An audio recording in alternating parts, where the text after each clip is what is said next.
एक घने जंगल में छोटू नाम का एक नन्हा हिरन रहता था। छोटू बहुत ही चपल, तेज और बुद्धिमान था।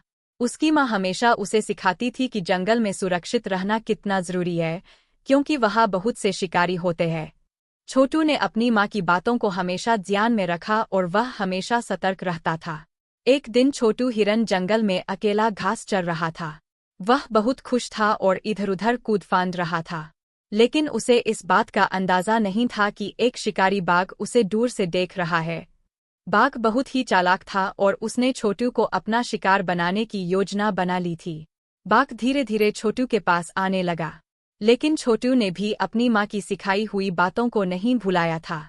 उसने हवा में बाघ की गंध सूंघ ली और तुरंत सतर्क हो गया। छोटू जानता था कि उसे अपनी जान बचाने के लिए कोई उपाय सोचना होगा। छोटू ने सोचा, अगर मैं सीधा दौड़ता रहूंगा तो बाघ मुझे पकड़ लेगा। मुझे उसे चकमा देने के लिए कुछ अलग करना होगा। छोटू ने अपनी बुद्धिमानी का इस्तेमाल किया। उसने पहले झाड़ियों में छिपने का नाटक किया और फिर तेजी से दूसरी दिशा में दौड़ पड़ा।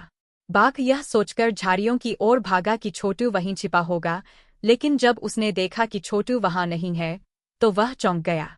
छोटू ने बाघ को और भी चकमा देने के लिए एक गहरी खाई के किनारे दौड़ना शुरू कर दिया। वह खाई के बहुत पास से दौड़ रहा था, जिससे बाघ को डर लगने लगा। बाघ ने सोचा कि अगर वह तेजी से दौड़ा तो खाई में गिर सकता है, इसलिए उसने अपनी गति धीमी कर दी। छोटू ने बाघ की इस कमजोरी को भांप लिया और खाई के पास से होते हुए तेजी से दौड़ता रहा।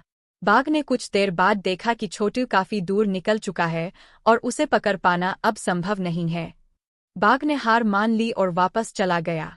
छोटू ने अपनी बुद्धिमानी से न केवल अपनी जान बचाई, बल्कि बाघ को भी धूल चटा दी।